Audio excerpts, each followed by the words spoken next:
Saludos hermanos, bienvenido al canal de Logos Disciple. Este es tu hermano y moderador Ricky, también conocido como John. Gracias por estar conmigo en esta próxima lección en nuestro estudio de la epístola a los Romanos, verso por verso. Estamos ya en la lección número 16. Vamos a dar un repasito de lo que cubrimos en la lección número 15, que fue muertos al pecado y vivos por Cristo, y vamos a leer un poquito vamos a leer ese completo. Se puede leer bastante rápido a modo de resumen. ¿Qué pues diremos? ¿Perseveraremos en el pecado para que la gracia abunde? En ninguna manera, porque los que hemos muerto al pecado, ¿cómo viviremos aún en él? ¿O no sabéis que todos los que hemos sido bautizados en Cristo Jesús, hemos sido bautizados en su muerte? Porque somos sepultados juntamente con él para muerte por el bautismo, a fin de como Cristo resucitó de los muertos por la gloria del Padre, así también nosotros andemos en vida nueva. Nuestras palabras en contra de los argumentos que algunos pudieron haber traído en contra de lo que Pablo predicaba, que es salvación por gracia, aparte de las obras. Algunos pensaban, como vimos en capítulo pasado, que nuestro pecado hacía abundar la gracia de Dios, por lo tanto, perseveramos la gracia en el pecado para que la gracia abunde. En ninguna manera, porque Pablo está diciendo precisamente que cuando nos bautizamos en Cristo Jesús, nos estamos identificando con su muerte. O sea, el bautismo es simbólico de la muerte de nuestra vida pasada y la resurrección a una novedad de vida. O sea, como él dice, andemos en vida nueva. Porque si fuimos plantados juntamente con él en la semejanza de su muerte, así también lo seremos en la de su resurrección. Por si acaso no lo han notado, la teología paulina, la teología de Pablo es, nuestra posición es estando en Cristo Jesús. Nosotros estamos en Cristo Jesús y todo lo que sucede a la vida de Jesús, pues sucede a nosotros. Así como Jesús muere, nosotros morimos. Así como Jesús resucita, nosotros resucitamos, ¿verdad? Sabiendo esto, que nuestro viejo hombre fue crucificado juntamente con él para que el cuerpo del pecado sea destruido. ¿Significa que está destruido por completo? No, lo que está destruido es el poder del pecado sobre nosotros. Podemos decidir. Tenemos opciones. Podemos decidir para el bien o podemos decidir para el mal. A fin de que no sirvamos más al pecado. O sea que si Dios nos libró de la fuerza del pecado que nos tenía atado antes, ahora no sirvamos más al pecado. Porque el que ha muerto ha sido justificado del pecado. O sea, Jesús en su muerte también nos justifica de ese pecado. Acuérdate, justificado pues por la fe. Tenemos paz para con Dios. 5.1. Y si morimos con Cristo, creemos que también viviremos con Él, sabiendo que Cristo, habiendo resucitado de los muertos, ya no muere. La muerte no se enseñorea más de Él, porque en cuanto murió, al pecado murió una vez por todos. Mas en cuanto vive, para Dios vive. Así también vosotros consideraos muertos al pecado, pero vivos para con Dios en Cristo Jesús, Señor nuestro. O sea que Jesús murió una vez por todos. Por los pecados de todos nosotros llevó sobre su cuerpo. Mas ahora vive delante de Dios, ¿verdad? El 12. No reine pues el pecado en nuestro cuerpo mortal, o sea que no domine sobre nosotros, no tenga señorío, de modo que lo obedezcáis en sus concupiscencias, en sus deseos ilegítimos, ¿verdad? Ni tampoco presentéis vuestros miembros al pecado como instrumentos de iniquidad, sino presentaos vosotros mismos a Dios como vivos de entre los muertos, y vuestros miembros a Dios como instrumentos de justicia, porque el pecado no se enseñoreará de vosotros, pues no estáis bajo la ley, sino bajo la gracia. Dios, Jesús, por su obra, nos ha librado de todo sistema de leyes y ordenanza, y estamos bajo la gracia. Significa que no hay ningún precepto, no hay ninguna norma, no. Eso lo explicaremos más adelante. Ok, para la lección de hoy, que es el 15 al 23, dice que pues pecaremos porque no estamos bajo la ley, sino bajo la gracia. En ninguna manera. ¿No sabéis que si os sometéis a alguien como esclavos para obedecerle, sois esclavos de aquel a quien obedecéis, sea del pecado para muerte o sea de la obediencia para justicia? O sea, si tú te sometes como esclavo, o te sometes al pecado que resulta en muerte, o te sometes a la obediencia a Jesús para justicia. Pero gracias a Dios que aunque erais esclavos del pecado, habéis obedecido de corazón aquella forma de doctrina a la cual fuisteis entregados, y libertados del pecado vinisteis a ser siervos de la justicia. Lo que ha sucedido con todos nosotros que somos creyentes. Hablo como humano por vuestra humana debilidad, que así como para iniquidad presentasteis vuestros cuerpos para servir a la inmundicia y la iniquidad, así ahora para santificación presentad vuestros miembros para servir a la justicia. Recuérdate, uno de los temas del Evangelio es la justicia de Dios, ¿verdad? Que se revela desde el cielo. Porque cuando erais esclavos del pecado, erais libres acerca de la justicia. Pero ¿qué fruto teníais de aquellas cosas de las cuales ahora os avergonzáis? Porque a fin de ellas es muerte. Mas ahora que habéis sido libertados del pecado y hechos siervos de Dios, tenéis por vuestro fruto la santificación y como fin la vida eterna. Porque la paga del pecado es muerte, mas la dádiva de Dios es vida eterna en Cristo Jesús, Señor nuestro. Palabra del Señor. Pues, entremos entonces a la clase. Déjeme situarme aquí. Tenemos la lección 16, libres en Cristo, Romanos 6, 15 al 23. Así que comencemos con el primer versículo, ¿verdad? Antes de comenzar, por favor, si le puedes dar like, share o te puedes suscribir, eso ayuda a que este canal sea más visto en las búsquedas. Te lo voy a agradecer de corazón si pueden hacer ese favor. Ok. ¿Qué pues? ¿Pecaremos porque no estamos bajo la ley, sino bajo la gracia? En ninguna manera. Yo creo que todos nosotros que somos creyentes diríamos automáticamente y llegaríamos a esa misma respuesta, ¿verdad? Afirmar que los creyentes no están bajo la ley no significa que estén libres de los mandatos morales contenidos en la Torá. ¿Cuál es la Torá? Es la ley. Específicamente Deuteronomio, pero también la Torá se conoce como todos los primeros 5 libros del Antiguo Testamento, el Pentateuco, pero también envuelve toda la escritura del Antiguo Testamento, ¿verdad?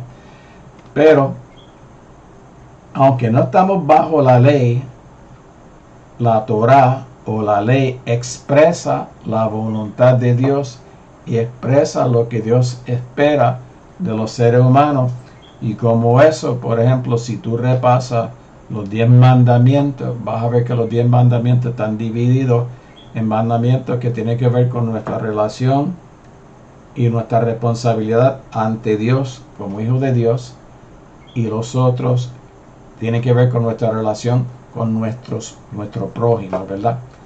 Y aunque no estamos bajo la ley, el precepto o la ética y la moral que está contenido allí todavía está sobre nosotros. Y eso tú lo puedes leer fácilmente en las lecciones, en las secciones de las cartas de Pablo, que primeramente le explica la teología y después él espera que eso resulte en una vida en la cual caminemos en el Señor. En otra palabra, que se influya sobre nuestra vida y nuestra vida sea testimonio de ese compromiso ético y moral que tenemos con nuestro Señor, ¿verdad?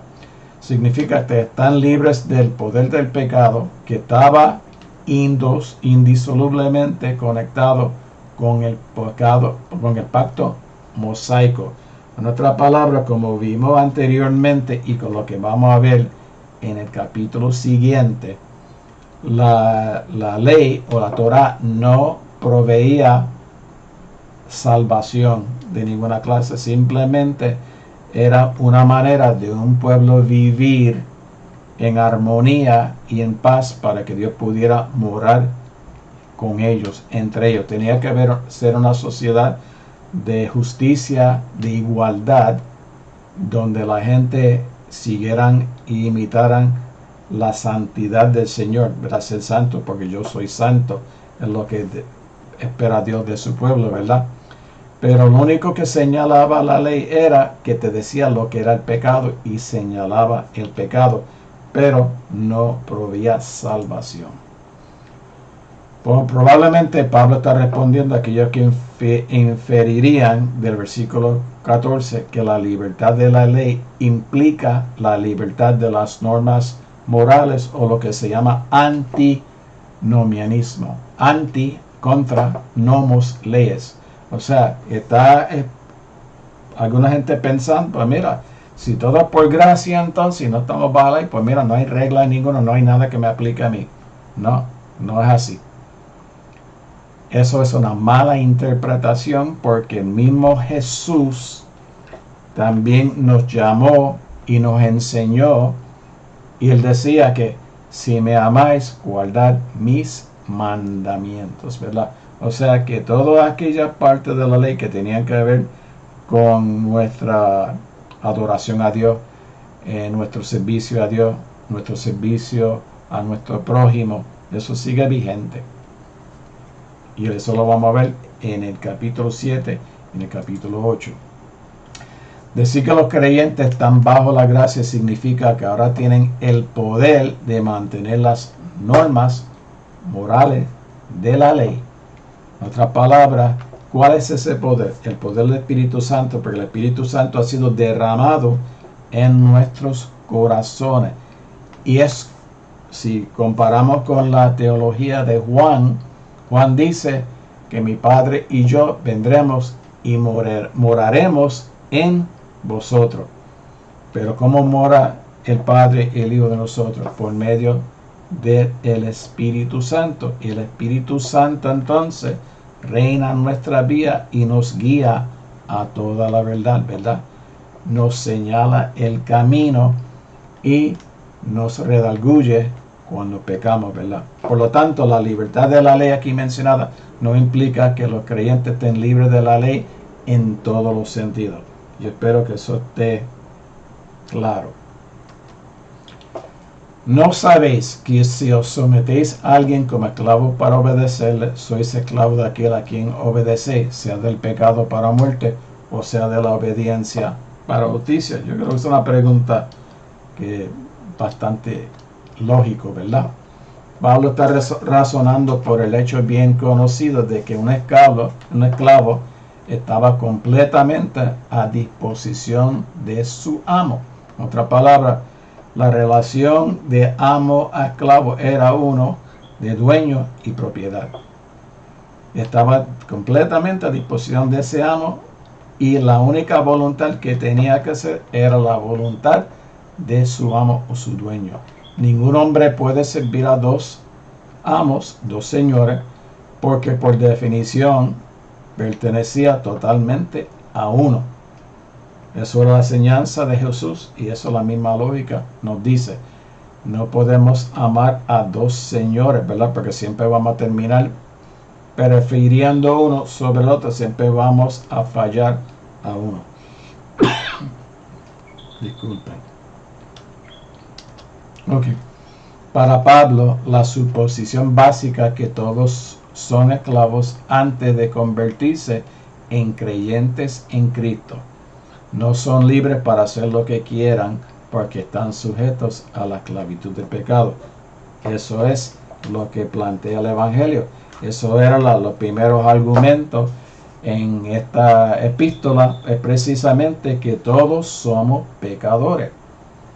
Tanto judíos que se creían mejor que los gentiles eran igual de pecadores que los gentiles. Todos éramos esclavos, éramos presos de Satanás. Y nuestra inclinación natural era al pecado. Pero ahora, cuando somos libres en Cristo, realmente entonces nosotros podemos elegir, ¿verdad? Servir al Señor por nuestra voluntad, ¿verdad? Porque ya no estamos sujetos a la esclavitud del pecado por cuanto somos libres. El amo al que obedecemos muestra de quién somos esclavos. A quien nosotros obedecemos va a afirmar o declarar de quién somos esclavos o de quién es nuestro dueño, ¿verdad? Los incrédulos son esclavos del pecado y esto conduce inevitablemente a la muerte. Pero los creyentes son esclavos de la obediencia, como leímos al finalizar la sección anterior. La paga del pecado es muerte. Pero los creyentes son esclavos de la obediencia al Señor. Pablo procede a exponer las alternativas. Él ve solo dos posibilidades: ser esclavos del pecado con el resultado final de la muerte, y obediencia, lo que lleva a la justicia. O sea, para Pablo es o eres esclavo del pecado o eres libre en Cristo, y por lo tanto eres esclavo de la justicia, ¿verdad? El pecado conduce finalmente a la pérdida de todo lo que realmente puede llamarse vida. Porque ¿cuál es el origen? ¿Quién es el autor de la vida? Es Dios, ¿verdad? Jesucristo dijo: yo soy el camino, la verdad y la vida. La obediencia es un término general, pero en este contexto probablemente se refiera especialmente a la obediencia al llamado del Evangelio, la obediencia de la fe. Esto es lo que conduce a la justicia.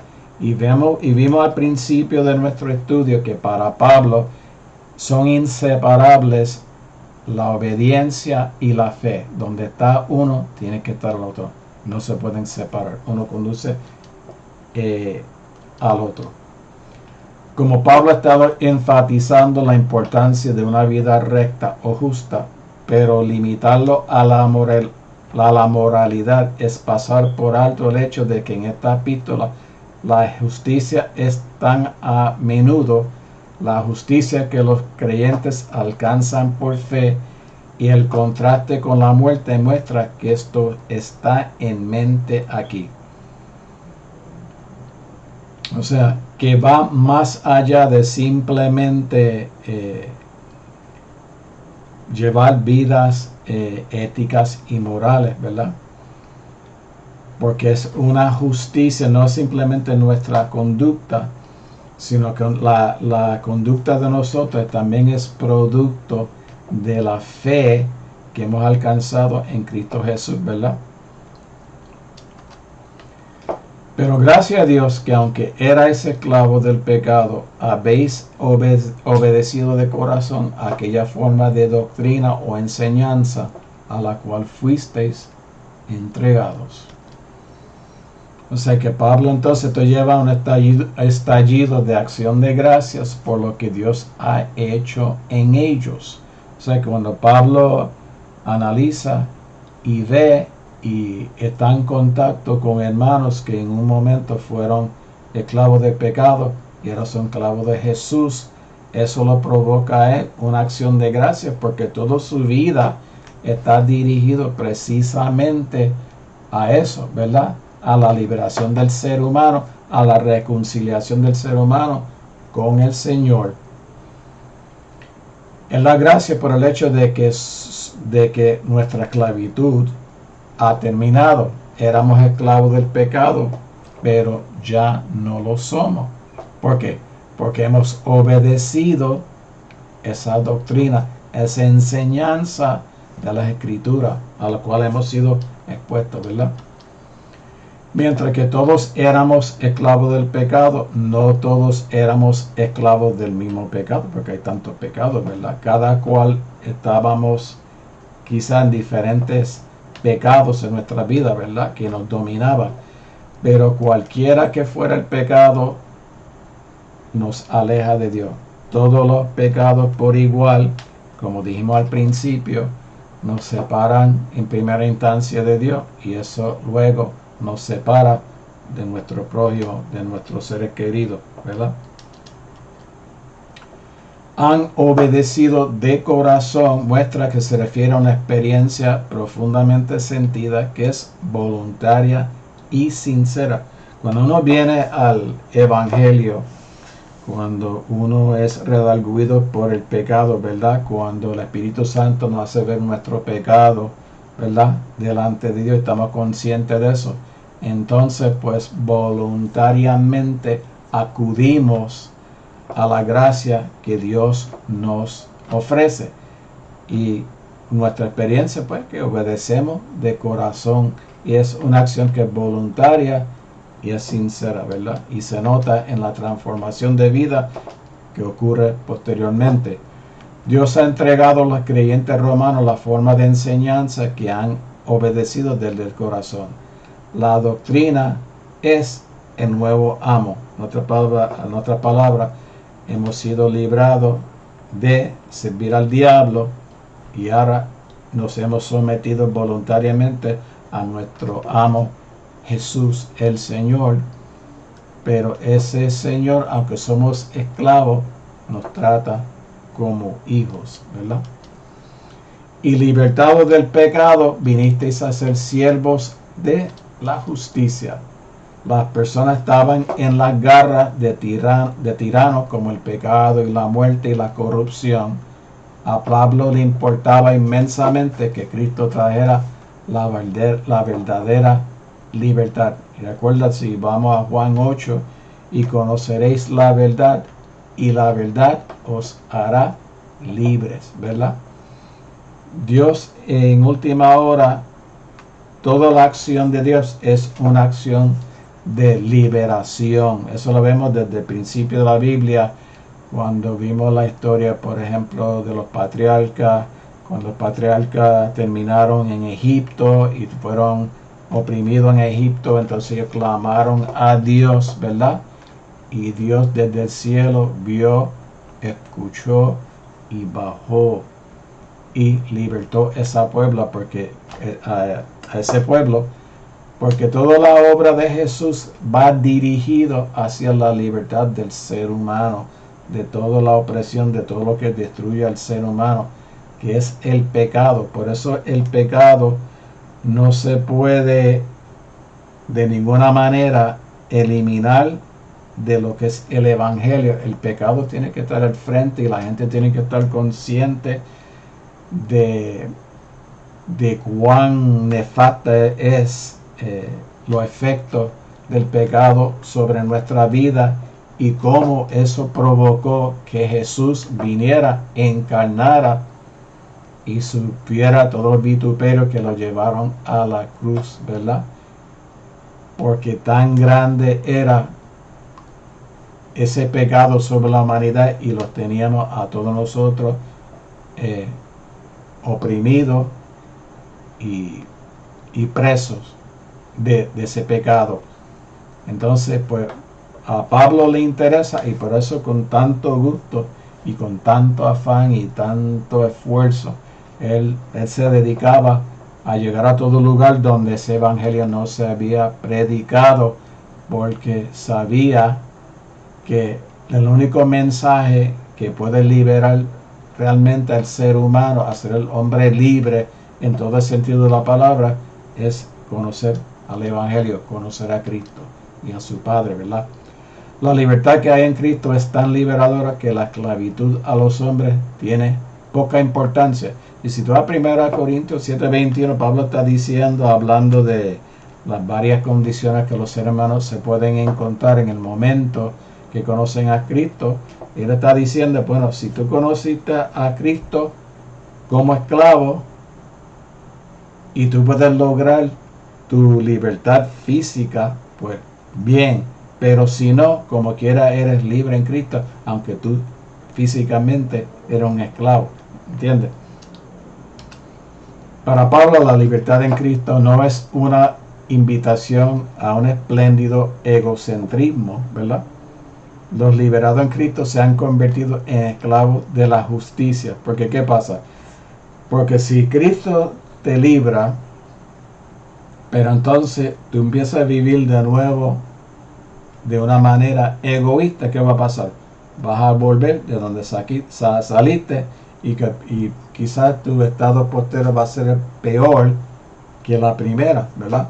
Por eso Pablo recomienda y dice, y él mismo, como vimos al principio de esta epístola, Pablo con orgullo se llamaba siervo de Cristo, o sea, esclavo de Cristo. Porque la verdadera libertad se da en la medida en que nosotros nos sometemos a Jesús como nuestro Salvador, pero por encima de eso, como nuestro Señor, amo y dueño de nuestra vida, porque nos ha comprado con precio de sangre, la redención, la liberación. Han sido liberados del pecado para que puedan entregarse totalmente a causas valiosas, expresadas audazmente como esclavizadas a la justicia. Cuando vimos el capítulo 3, dice que no hay ninguno bueno, no hay quien haga lo bueno. Es porque era porque el pecado nos tenía presos y todo lo que hacíamos estaba dañado por el pecado. Pero ahora, una vez uno está libre, entonces uno puede entrar en servicio con el Señor y emprender los proyectos que Dios a los cuales Dios nos llama, y podemos entonces hacer la voluntad de Dios y podemos traer gloria al nombre del Señor. Hablo como humano por vuestra humana debilidad, que así como para iniquidad presentasteis vuestros miembros para servir la inmundicia y la iniquidad, así ahora para santificación presentad vuestros miembros para servir a la justicia. Aquí Pablo, y perdóname que no traduje, aquí Pablo ayuda a preparar el camino para lo próximo, recordando a su audiencia que tienen algunas debilidades y que aún se encuentran en un nivel elemental en su comprensión de la fe.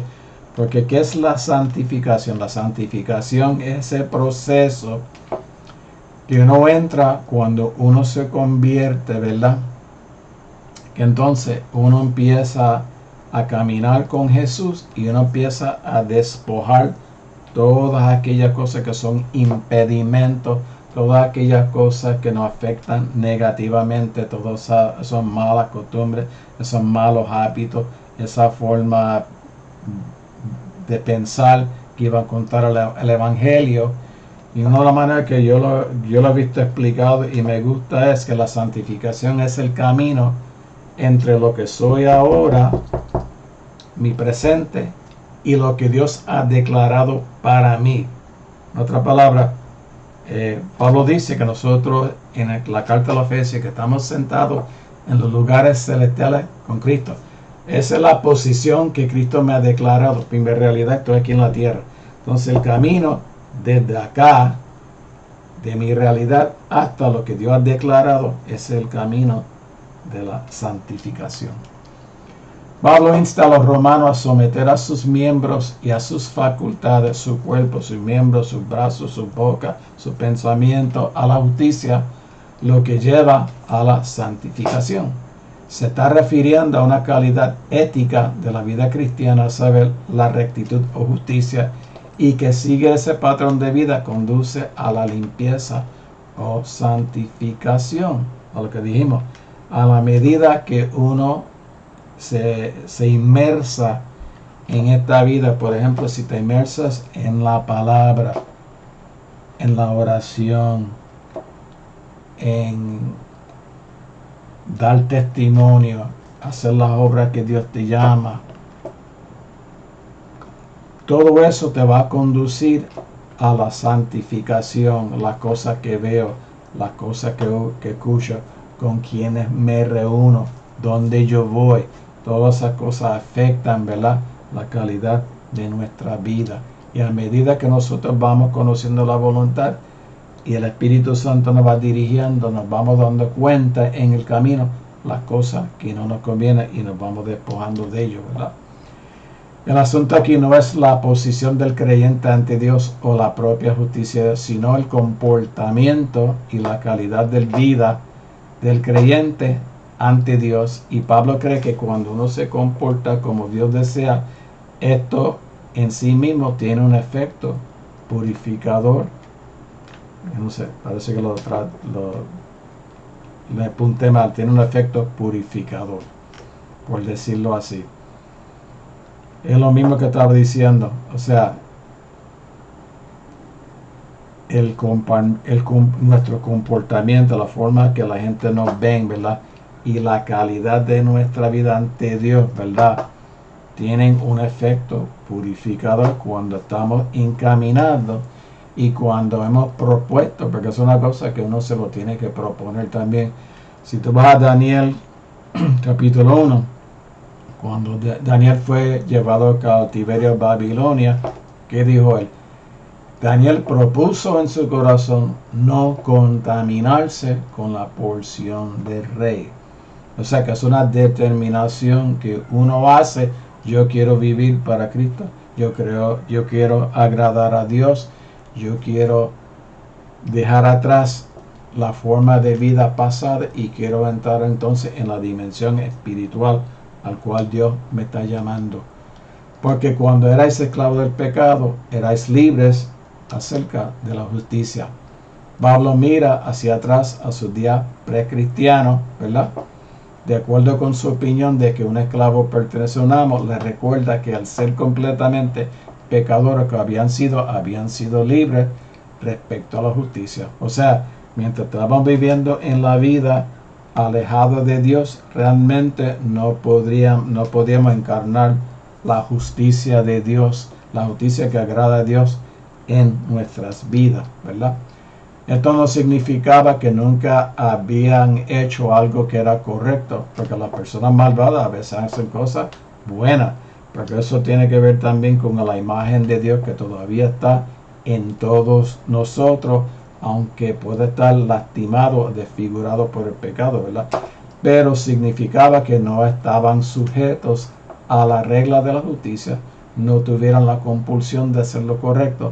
Su libertad era sombría. En otras palabras, a veces éramos buenos, a veces no éramos buenos, a veces éramos completamente entregados al pecado. O sea, que estábamos como en ese vaivén, ¿verdad? Porque no estábamos sujetos a la justicia de Dios, no estábamos dirigidos por el Espíritu Santo, vivíamos en la carne, ¿verdad? Con todos sus deseos, ¿verdad? Pero ¿qué fruto teníais de aquellas cosas de las cuales ahora os avergonzáis? Porque el fin de ellas es muerte. ¿Qué buen fruto te trajo la libertad de la justicia?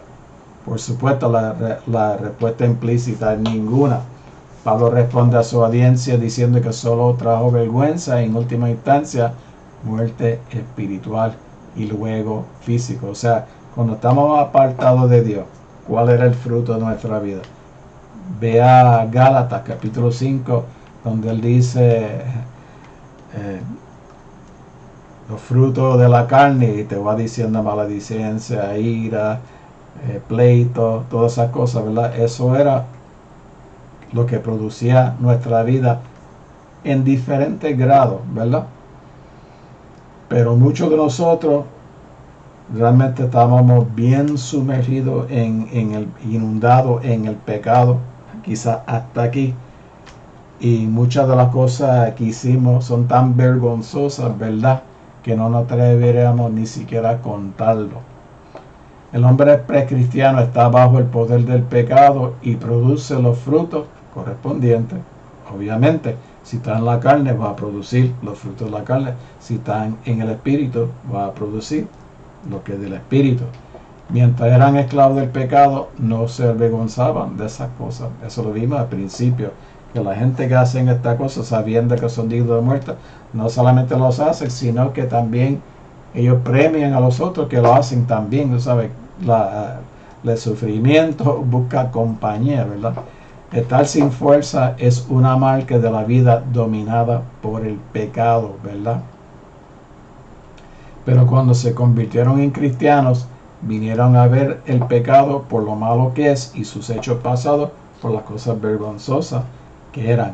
Exacto. Una vez que tú entras en el conocimiento del Señor, de la palabra, y el Espíritu Santo te va transformando, entonces tú tienes discernimiento para saber lo que es malo, lo que es bueno, lo que conviene y lo que no conviene, siempre y cuando nos sometemos, ¿verdad? Mas ahora que habéis sido libertados del pecado y hechos siervos de Dios, tenéis por vuestro fruto la santificación y como fin la vida eterna. Mas ahora opone el estado presente al pasado. Ahora está contratando lo que éramos en el pasado y lo que somos. Ser cristiano significa que todas las cosas son hechas nuevas. 2 Corintios 5:17. De modo que según está en Cristo, nuevas criaturas, he aquí todas las cosas viejas pasaron, todas son hechas nuevas. Y eso tú lo tienes que aceptar como fe, por fe. Mientras que anteriormente los corresponsales de Pablo habían sido libres con respecto a la justicia, ahora han sido liberados del pecado. Pablo pasa a la consecuencia de todo esto. Tenéis vuestro fruto, dice, la santificación. Él no dice cuál es el fruto, sino lo que conduce al proceso de santificación, porque la santificación definitivamente es un proceso, ¿verdad? Y en ese proceso vamos produciendo los frutos de justicia. No existe tal cosa para un cristiano que no da fruto. No puede ser cristiano sin dar fruto. Juan 15, ¿verdad? La posesión actual de fruto da la seguridad de que la plenitud involucrada en la vida eterna se alcanzará a su debido tiempo. Porque si va a Juan 17, habla del pámpano, ¿verdad? Y como nosotros somos los pámpanos y estamos conectados al tronco y la savia fluye y demás. Apartado de mí, nada puede hacer. Mientras estamos en esa conexión orgánica con Jesucristo, ¿verdad? Nuestra vida producirá fruto para vida eterna, ¿verdad? Porque la paga del pecado es muerte, mas la dádiva de Dios es vida eterna en Cristo Jesús, Señor nuestro. Pero la paga del pecado es la muerte. La muerte aquí es la negación o ausencia de una vida que es verdaderamente vida, ¿verdad? El pecado le roba la vida, su significado, su propósito y su cumplimiento, ¿verdad? Y tristemente muchos vienen a esa realización quizás bien tarde en su vida, ¿verdad? Quizás Dios ha estado detrás de ellos tratando de alcanzarlos, ¿verdad? Pero han huido, ¿verdad? Y después cuando por fin se rinden, se dan cuenta, si hubiera sabido, ¿verdad? Si hubiera sabido lo bueno que es esto y la mucha bendición que hay en servir a Dios, yo me he entregado mucho más, ¿verdad? Antes, ¿verdad? Porque realmente, como vemos al principio en la palabra en Génesis, Cuando el hombre peca, su primera reacción es esconderse de Dios. La culpa hace que huya de Dios. Y vemos a Dios que va detrás del hombre para buscar al hombre. Porque es el Evangelio, ¿verdad? El Evangelio es el hombre huyendo de Dios y Jesús detrás tratando de alcanzarnos, ¿verdad? Para salvarnos, ¿verdad? El pecado promete vida y da muerte, claro, porque Satanás dijo con que Dios ha dicho, ciertamente el día que comienza no morirá, ¿verdad? Se trata de un sentido de equivalencia. Los pecadores obtienen lo que han ganado. O sea, lo que el hombre siembra, eso es lo que cosecha. La muerte no es una sentencia arbitraria, sino la consecuencia inevitable de su pecado. Porque separado de Dios, que es la fuente de la vida, lo único que puede haber es muerte. Contrario a esto, Pablo establece el don de Dios, donde su palabra para don enfatiza el elemento de la libertad, de la generosidad. El don de Dios, la dádiva de Dios, es vida eterna, ¿verdad? La vida eterna no es una recompensa, eso lo vimos en el capítulo 4, en la historia de Abraham, por los servicios prestados. No hay ningún elemento de pago o compensación. Es pura gracia, el favor inmerecido de Dios. La vida eterna está ligada a la persona y la obra de Cristo. Fuera de Cristo no hay vida. Y nuevamente les digo, si han llegado a esta parte del estudio, por favor, si me pueden dar algún comentario, cómo les ha gustado esta serie, alguna sugerencia, si le pueden dar like, share y se pueden suscribir, me ayudaría inmensamente. Y con esto me despido de ustedes, que Dios les bendiga mucho y espero verles entonces en nuestra próxima lección, si así Dios lo permite.